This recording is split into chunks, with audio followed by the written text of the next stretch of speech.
Well, before I came up here, that I don't have a problem being in front of people and being loud and telling your business. I've never done this. I've never told mine. So I wrote it. I hope I don't read it to you. Do you need me to have a microphone? No. Okay. Do you like Barney? If you need, I do love Barney actually. Thanks for asking. No, you can relax, Kate. If you need me to get a microphone, I'll get it. Okay. So I was told in order to begin writing my testimony to think back on my earliest memory. That's sort of hard for me because I'm not sure if I recall actual memories or if I have them memorized in photographs. At any rate, the one that comes to me first is the birthday cake with Snow White and the Seven Dwarfs standing on the small, round cake that my Uncle Junior and I shared. I was born on his birthday. I believe this was my third birthday, which would have made him 19. I can piece together many photos of the two of us. I'm not sure that I actually recall the situations, but I do remember him taking me bowling, and he was able to drive with no hands. He could steer with his knees, and that was so cool to me. He was tall. Turns out later in life, I would associate him with being my father figure. Poor guy didn't ask for that, but that's how much he means to me. So you see, I didn't have a dad. It was just me and Mom. We lived with Grandma and Grandpa, and it wasn't too long before Mom moved us out of their house and moved us into our own place. I remember it being at the very tippy top of this big building, and our neighbor across the hall was Miss Dorothy. She worked as a maid, and I assume in that same building someplace. She used to let me come over and have cornbread and buttermilk, and I always thought it was really neat to be over there with her. And what really sticks out in my mind about this apartment was me and Mom's bed folded up in the wall. That's pretty cool. It was kind of weird, but while I don't remember much about that place, I do recall that my grandfather left there one night and he had a car accident, and I could see it out our apartment window because he was drunk. Later, I would discover that I come from a long line of people with addictions. I recall going to a church where Brother Weeks was the preacher. He told me once if I bit an apple that was browning, that the brown would disappear. Blew my mind. Well, duh, I figured it out like 10 years ago. I was eating the brown. It just stuck in my mind. Mom used to clean that church, and I got a splinter in my rear end by sliding across the wooden pews. And Mom had to take me to the ER to get it removed. It was kind of good. It was a good one. And so she made me brush my teeth before we went. And I was very confused because the splinter wasn't in my mouth. I didn't understand that. But I do not know the ages that were associated with my next memories, but I recall playing doctor and I was the patient. This happened at a friend of my mom's mother's home. The kids that we were playing with were slightly older, but not a lot, maybe 3 to 5 years. It wasn't too long before I became used to the feelings associated with sex. I might have been 5 or 6. I recall hiding in a closet with a boyfriend, kissing and touching each other. And I felt like a grown-up, and I knew I had to keep it a secret, but at the time I wasn't so sure it was wrong. We were all kids. I was told for a long time that that was called experimenting, and that these things were normal. My mom met Jim, and she got married when I was 5. He was a drunken epileptic. He had a wall of his apartment covered in beer cans, like the entire wall, covered, top to bottom. I'll never forget that. My sister Rebecca was born, and I remember sleeping under her crib to try to protect her because, you see, when this man had seizures, he would beat my mom and I. He did that pretty regularly, and I hated him. He used to beat me with a belt, a stick, his hands, and once, while he was beating my mom, I jumped on his back and I tried to make him stop hitting her, and he flipped me over and he kicked me in my right side of my head and he busted my eardrum with his steel-toed boot. I was 8. My youngest sister was born at that time as well. We lived in a pink house. My memories are so scattered with this stuff. My mom always had to be ready to fight. She had this huge blue glass ashtray that she sat near. Now, she never smoked, but she's taken it to this man's head, I don't even know how many times, in defending herself. When he was drunk, she would pack us up and take us to different people's homes, but return time and time again. I remember being 9, and it was winter time. Jim came home drunk, and he passed out after Mom took a beating. I remember her packing us up that night, and later hearing her tell her friend that he had peed the bed. So she stripped the covers off the bed, opened the windows, and cut the heat off. And that was the last time I seen him. Another friend of Mom's introduced her to Carl. Man, he was neat. I started calling him Dad right away. He stepped in and he actually treated us like his own kids. I couldn't have been happier. Mom married Carl. I was 10. We used to climb on him and he would play with us girls, and he had 3 girls of his own. Their mother had passed away during the surgery.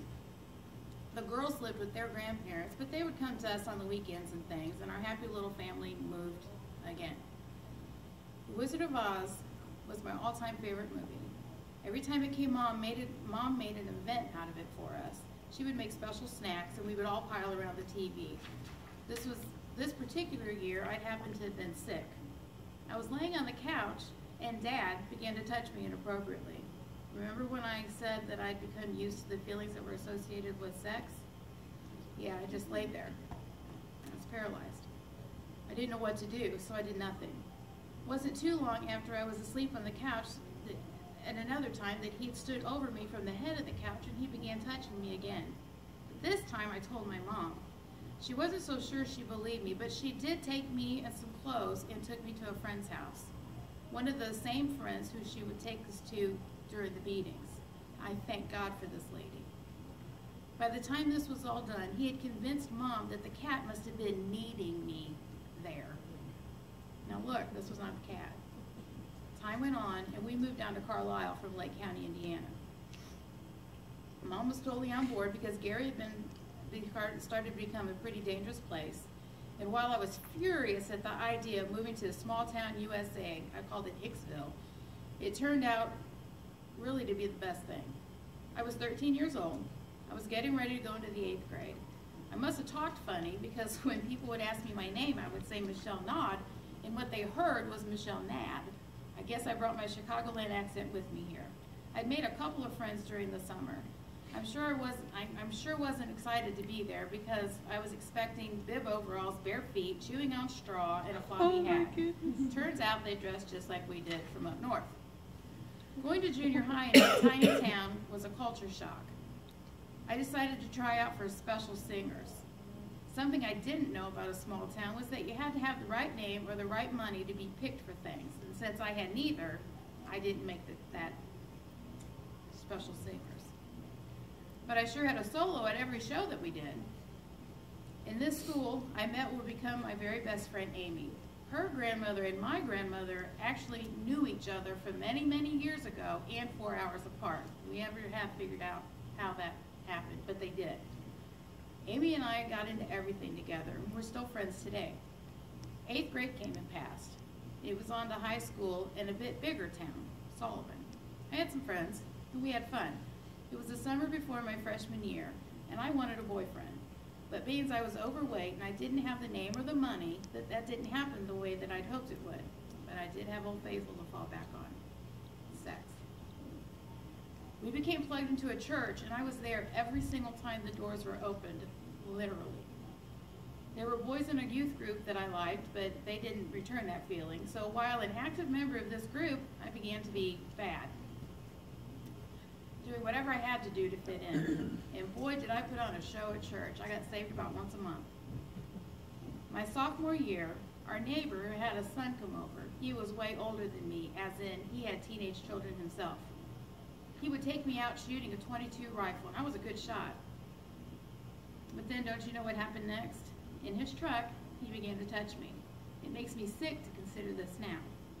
What about me says, hey grown up, feel free to fondle me. But it was cool because he was older and he wasn't from around here, and this happened a few different times. I didn't tell anyone. I was okay with it being from boys my own age, but a grown man must have made me feel pretty awesome. My self-worth, my self-image, and my self-value were now shy. It was no big deal. Then another man entered my life, and he did the same thing. He did it as he hypnotized me, whatever that was. Eventually, Carl would mess up with me again, this time touching me inappropriately for way too long. It was just so wrong that I reported it. I was a junior in high school. Amy and I went to talk to our high school guidance counselor, and she allowed us to leave the school and go talk to Amy's uncle, who was a businessman in Sullivan. With that conversation, the police were called. When it was said and done, it came out that he had been molesting my middle sister. I promise you, had I known that, I would have killed him in his sleep. I promise. I would have. And I wouldn't have cared. He went to jail for 2 years, and my mom took him back. She too had an awful self-image and self-esteem. She didn't think another would love her. I turned 18 on January 16th, and he was to be released from jail the 18th. I moved out. It was my senior year in high school, and I moved in with what would become my first husband. But prior to being married, we lived together in a place with enough room for my sisters in case I needed to take them there. Because as the big sister, it's what I do. It's what I know. I still do that. It's to take care of them. In the meantime, I was trying to graduate and get my diploma. Our living arrangements didn't work out, and I find myself living in a car. I was homeless during graduation, and that was amazing. During this time, graduation time, I was at a party and I was leaving. I was stopped by some people I knew. We weren't really friends, but they happened to be Sullivan High School star wrestlers, and they raped me. I was a homeless girl with nowhere to go, didn't know what to do, so I did nothing. I ended up marrying that guy because I had to be somewhere for my sister's sake. I was 18, and at this time frame where I lost my baby. I had just turned 19, I was married. I had lots of female problems being I had endometriosis. One day, I knew I was pregnant. I didn't do a state pregnancy test, I just knew it, and I don't know how, but I went straight to the doctor and I told him what I thought. And they did the blood test and I was right, I was pregnant. I can't tell you of another time that I was more excited. But Roy, he didn't join me in my excitement.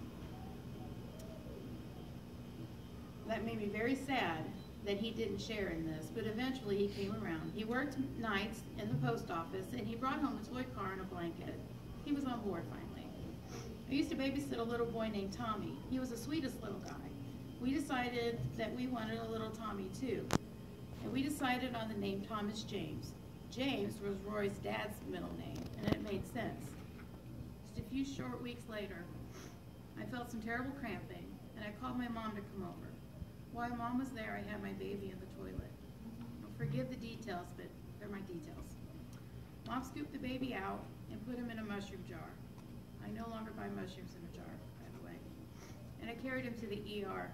The doctor admitted me for observation, and he explained to me that it appears that I had spontaneous miscarriages and that I may have had many prior and I could have many more. My spirit died that day. What kind of woman can't have a baby? I thought God created me to have a baby. I remained in that marriage for a little over 3 years. We had nothing in common at all. By this time, we had moved to Terre Haute, and I had a job where I would meet what would become a second husband. I think I married him because I wanted a dad because he was 18 years older than me. 18 years older. What in the world was I thinking? I was very sick. While I was unable to work at a regular job, I was able to work at the liquor store in Clay City where we had moved, and I remained working there for 3 years. He gave me the opportunity to sit down when I needed to. I was sick. At age 27, I was able to get a hysterectomy finally. I had to beg and plead to get a doctor to agree to perform it. They kept saying I was too young. I was just tired of being sick. I was anemic, I was weak, I had no energy, I was miserable. I had become an Aunt Shell twice by now. And I told the doctor that they need me, and I'm okay with not having a baby. It just wasn't happening. I got over that painful event, and eventually I got a new job. My marriage was over, and we both knew it. I became fluent in Yahoo chat rooms, and I spent all of my time smoking cigarettes and eating diet pills. I lost about 80 pounds. Never had I felt so good about myself in my whole life. I ended up pursuing what I was all too familiar with, sex. It was what I knew to get attention. For almost 30 years, I was always returned to what was comfortable. I went to work at the fuel desk at a local truck stop and was asked to come to the one on the other side of the highway for more money. I had moved out of Clay City and moved in with a friend, and this is where I met Tony. I did not hide my goal from him. I was actually very honest with him, and I told him I was looking for a buddy. You know what I'm saying. That was September 1999. Well, we went about our relationship in all the wrong ways, hurting people as we went along. My entire life changed. By 2000, he and I had shacked up. He was still doing minimal drugs and selling some, but he had stopped most of it. He smoked pot then. While I did smoke it with him on occasion, it wasn't my thing. During our courtship, living like the devil, I remember asking him would he go to church with me sometime. He said he would. Then July 2003, the whole world changed for us. Tony's brother Tom and wife Gloria were expecting Caitlin Rose to be born. Gloria went straight through the books with this pregnancy. She had lost 3 babies prior to this, and it was finally time for Caitlin's birth. I came home early from work that day, and I found my husband sitting on the couch early, crying. I knew instantly it was because Katie girl had been born. What I didn't know is that she was stillborn. Hearts were broken and devastation took over. I mean, Tom and Gloria were great Christian people. God, why would you let this happen to them? All at once, Tony looked at me and he yelled, "If this is the God you want me to serve?" While I was not living right, I still had enough Holy Spirit tucked way down in my heart to be able to tell him, watch how they do this, how they go through it. I knew that they would somehow find the strength and the courage to stay faithful to God. Amen. Even in their pain and despair.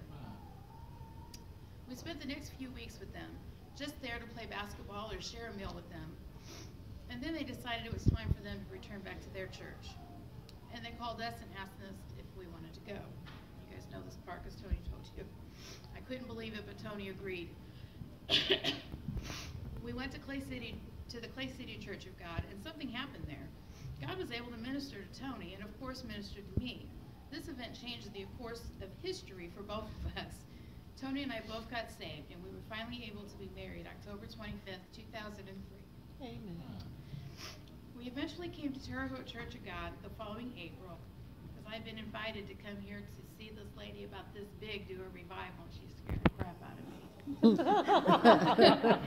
Anyway, and since we've been here, we've been planted here on a solid foundation. God has positioned us under some mighty people in this place. He has grown us both, and he's drawn us closer to him. While things have never been easy for us, God has always held our hands and moved us forward. Amen. It is in this church that God finally made me a mama. You see? While Tony has always had a great relationship with his girls, the one I had with them was rocky, to say the least, for a long time. They had lots of change. They had lots of things that they were questioning, and they'd been through 2 divorces with their dad already. Pastor Adam and Angie's son, AJ, was the very first person to call me Mama Chef. That one phrase meant more to me than I even have words for. Pretty soon, Josh Sanders and Coty Washington took up calling me that. I love these boys with all of my heart. I have stood over them and I've prayed protection over them for the 12 years now. Pretty soon, all the kids were calling me Mama Michelle. So here I am, never given birth, but I've become Mama Michelle to all the kids.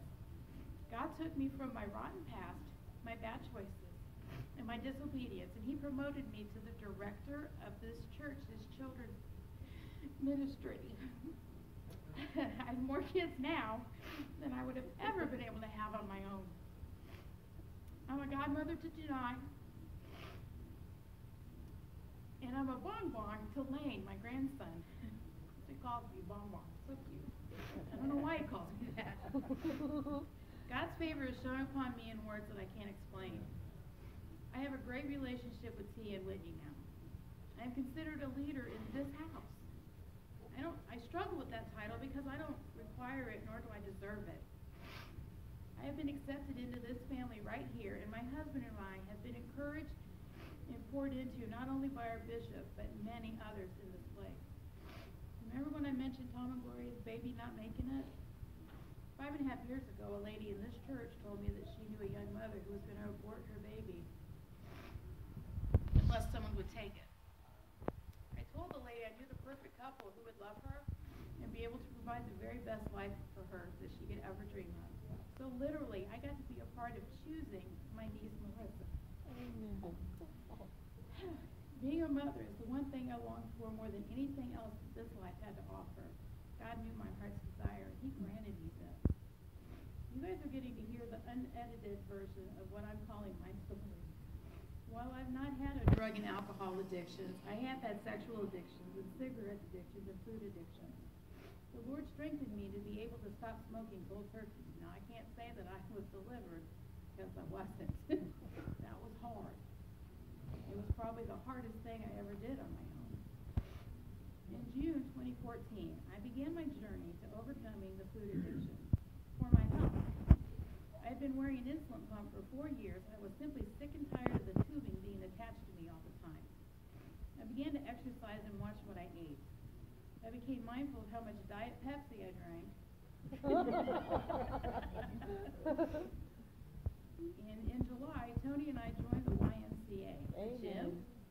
For me? I'm an old fat woman. I don't do gyms. My beast mode trainer back there, Kier, allowed me to join him at the unholy hour of 5:30 in the morning. Crazy Like he was time. doing me a favor.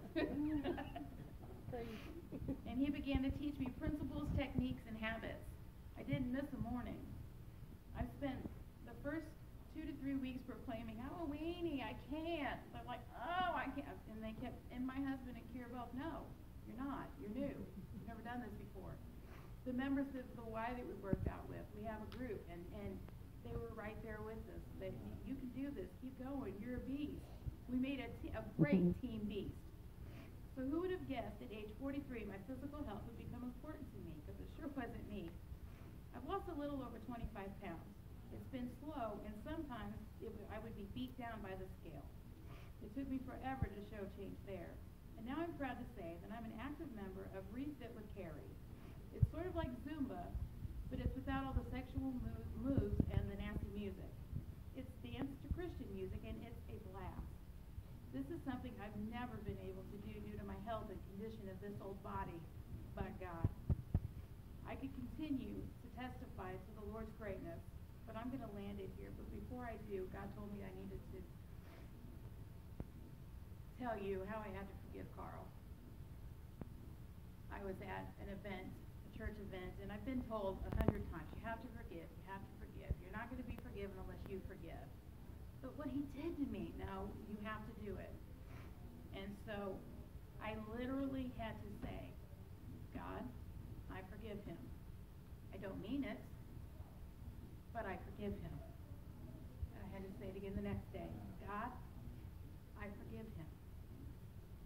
Still don't mean it, but help me with this. And I can tell you now, I've forgiven him. Amen. Now, do I put myself in his area? Absolutely not. That's called wisdom. I'm not gonna do that. But God helped me overcome that, because I didn't understand how you forgive somebody that did things to you like that. I don't understand that. But with God, it can be done. Amen.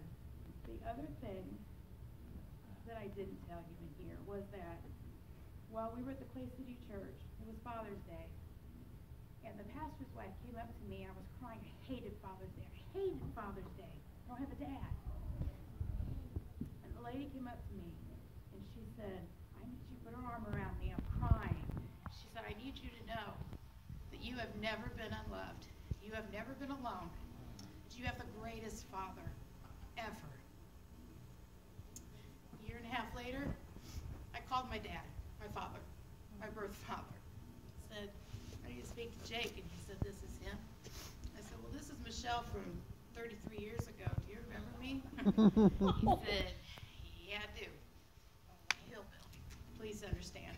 My daddy's a hilljack from Tennessee, lives in Maryland. And I told him, I said, I don't want anything from you. I just want to know where it came from.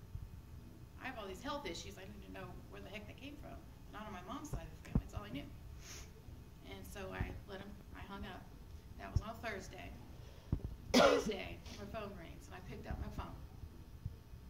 And he said, you know who this is? I said, yeah, I do.